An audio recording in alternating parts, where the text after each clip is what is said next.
ಬೆಳಗಾವಿ ಜಿಲ್ಲಾಧಿಕಾರಿ ಮೊಹಮ್ಮದ್ ರೋಷನ್ ಅವರನ್ನ ಜಿಲ್ಲೆಯಿಂದ ವರ್ಗಾವಣೆ ಮಾಡಲು ಒತ್ತಾಯಿಸಿ ಚನ್ನಮಾರುತದಲ್ಲಿ ಕರವೇ ಕಾರ್ಯಕರ್ತರು ಪ್ರತಿಭಟನೆ ನಡೆಸಿದರು.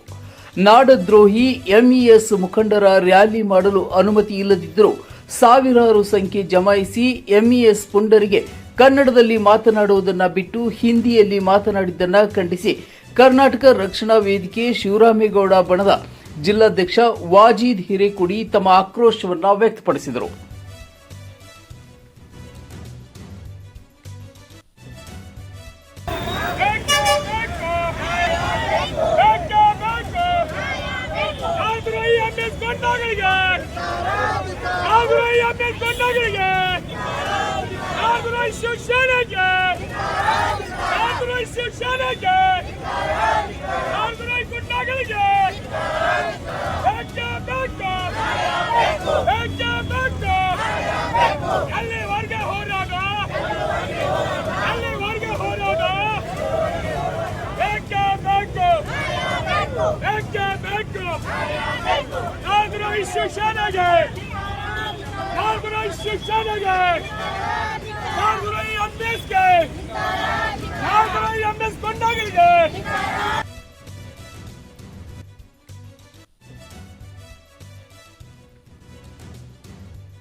ಬೆಳಗಾವಿ ಕರ್ನಾಟಕದ ಅವಿಭಾಜ್ಯ ಅಂಗ. ಬೆಳಗಾವಿ ಎರಡನೇ ರಾಜಧಾನಿ ಅಂತ ಸುಮಾರು ವರ್ಷದ ಹತ್ರ ಹೋರಾಟ ಇದೆ. ಮೊನ್ನೆ 27ನೇ ತಾರೀಕು ನಾಡದ್ರೋಹಿ ಎಂಇಎಸ್ ನವರು ನಾವು ರ್ಯಾಲಿ ಮಾಡುದಿಲ್ಲ ಅಂತ ಹೇಳ್ಕೊಂಡು ಬಂದು ನೂರಾರು ಜನ ಸೇರಿ ಜಿಲ್ಲಾಧಿಕಾರಿ ಕಚೇರಿಗೆ ಮುತ್ತಿ ಹಾಕಿ ಜಿಲ್ಲಾಧಿಕಾರಿ ಅವರಿಗೆ ಮನವಿಯನ್ನು ಕೂಡ ಕೊಟ್ಟಿದ್ದಾರೆ. ಸರ್ಕಾರ ಪಾಲನೆ ಮಾಡುವಂತ ಸರ್ಕಾರದ ಪತ್ರವನ್ನು ಬರೆದಂತ ಹಲ್ಲು ಹಾಕಿದ್ದಾರೆ. ನಾಡದ್ರೋಹಿ ಎಂಇಎಸ್ ಸಂಘಟನೆ, ಶಿವಸೇನೆ, ಮಹಾರಾಷ್ಟ್ರ ಏಕೀಕರಣ ಸಮಿತಿ, ಕರ್ನಾಟಕ ರಾಜ್ಯ ಸರ್ಕಾರ ಇವ್ರನ್ನ ಗಡೀಪಾರು ಮಾಡುವಂತ ಕರ್ನಾಟಕ ರಕ್ಷಣಾ ವೇದಿಕೆ ಶಿವರಾಮೇಗೌಡ ಬಣದಿಂದ ನಿರಂತರವಾಗಿ ಹೋರಾಟ ನಡೀತಾ ಇದೆ. ಇವತ್ತು ಕರ್ನಾಟಕ ರಕ್ಷಣಾ ವೇದಿಕೆ ನೂರಾರು ಕಾರ್ಯಕರ್ತರು ಸೇರ್ಕೊಂಡು ಜಿಲ್ಲಾಧಿಕಾರಿ ಕಚೇರಿಗೆ ಮುಚ್ಚಿ ಹಾಕುವಂತ ಹೋರಾಟವನ್ನು ಇಟ್ಕೊಂಡಿದ್ದೇವೆ. ಜಿಲ್ಲಾಧಿಕಾರಿಯವರು ತಮ್ಮ ಭಾಷೆ ಮಾತಾಡಬೇಕಾದ್ರೆ ಹಿಂದಿ ಒಳಗಾಗಲಿ ಮರಾಠಿ ಒಳಗಾಗಲಿ ತಮ್ಮ ಕಚೇರಿ ಒಳಗಡೆ ಮಾತಾಡಬೇಕಾಗಿತ್ತು. ಅವ್ರನ್ನ ಕರ್ಕೊಂಡೋಗಿ ಒಳಗಡೆ ಮಾತಾಡಬೇಕಾಗಿತ್ತು. ಹೊರಗಡೆ ನೂರಾರು ಜನ ಎಂಇಎಸ್ ನವ್ರನ್ನು ನಿಂತಿದ್ದಾರೆ. ಅವ್ರನ್ನ ನಿಂದಿರ್ಸ್ಕೊಂಡು ಹಿಂದಿ ಒಳಗಡೆ ಅವ್ರನ್ನು ಮಾತಾಡಿಸಿ ಕನ್ನಡಿಗರು ಮತ್ತು ಕನ್ನಡ ಹೋರಾಟಗಾರರನ್ನು ಎಂಇಎಸ್ ನವ್ರನ್ನ ತಂದು ನಾನು ನಿಮಗೆ ಒಂದು ಸಭೆಯನ್ನು ಕರೆದು ನಾನು ತಿಳಿಸ್ತೇನಂತ ಅವರಿಗೆ ವಿಶ್ವಾಸ ಕೊಟ್ಟಿದ್ದಾರೆ. ಬೆಳಗಾವಿ ಜಿಲ್ಲಾಧಿಕಾರಿಯವರು ವರ್ಗಾವಣೆ ಆಗುವವರೆಗೆ ನಮ್ಮ ಹೋರಾಟ ನಿರಂತರವಾಗಿ ನಡೀತಾ ಇದೆ. ಏನೋ ಜಿಲ್ಲಾಧಿಕಾರಿಗೆ ಎಂಇಎಸ್ ನವ್ರ ಮೇಲೆ ಗೌರವ ಇದ್ರ ನೀವು ಎಂಇಎಸ್ ಅವ್ರ ಜೊತೆ ನೀವು ಮಹಾರಾಷ್ಟ್ರಕ್ಕೆ ಹೋಗ್ಬಹುದು.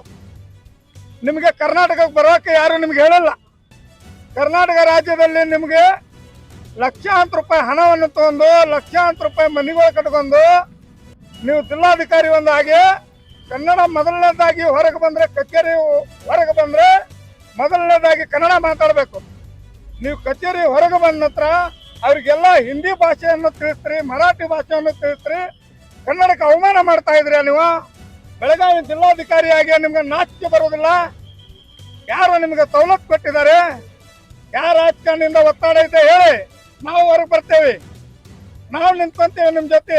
ರಾಜಕಾರಣಿಯಿಂದ ಹೊರಗೆ ಬಂದು ನೀವು ನಿಂತ್ಕೊಂಡು ಹಿಂದಿ ಭಾಷೆ ಮಾತಾಡ್ಕೊಂಡು ಮತ್ತು ಎಂಇಎಸ್ ನವರಿಗೆ ನೀವು ಸಪೋರ್ಟ್ ಮಾಡ್ತಾ ಇದ್ರಲ್ಲ, ನಿಮ್ಗೆ ಮಾನ ಮರ್ಯಾದೆ ಒಂದ್ ಸ್ವಲ್ಪ ನಾಚಿಕೆ ಇದೆ.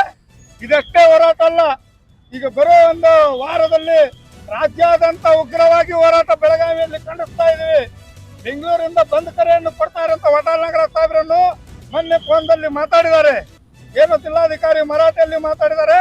ಅವರಿಗೆ ಕರ್ನಾಟಕ ರಾಜ್ಯದಿಂದ ಬೇರೆ ರಾಜ್ಯಕ್ಕೆ ವರ್ಗಾವಣೆ ಮಾಡ್ಬೇಕಂತ ಹೇಳಿ ನಾವು ಪತ್ರವನ್ನು ಕೂಡ ಬರೆದಿದ್ದೇವೆ.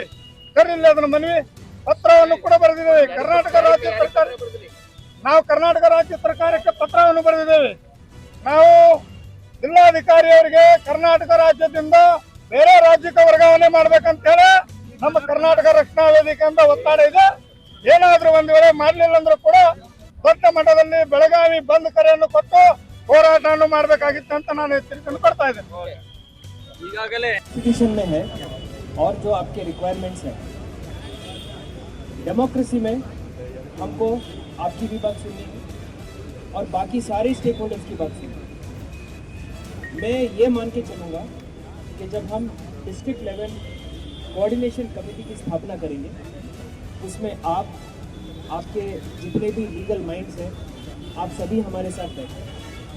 आपको पता है कि हमें तकलीफ लीगली कहाँ हो रही है, उसको हम कैसे सॉल्व करें, और अगर यहाँ पे कुछ हो रहा है तो उस तरफ भी कन्नड़ा स्पीकिंग पॉपुलेशन को उसी तरह के फैसिलिटीज़ दिए जाए। शायद आपका एजेंडा नहीं होगा पर डीसी होने के नाते मेरा एजेंडा तो है। मैं चाहता हूँ कि बॉर्डर के दोनों साइड जो हम यहाँ करेंगे वो वहाँ पे भी, अगर साथ साथ अगर दोनों साइड होता रहेगा तो मेरे हिसाब से किसी को कोई तकलीफ नहीं होगी, एंड जो हम यहाँ पे करेंगे वो सभी लोग हमारा साथ देंगे।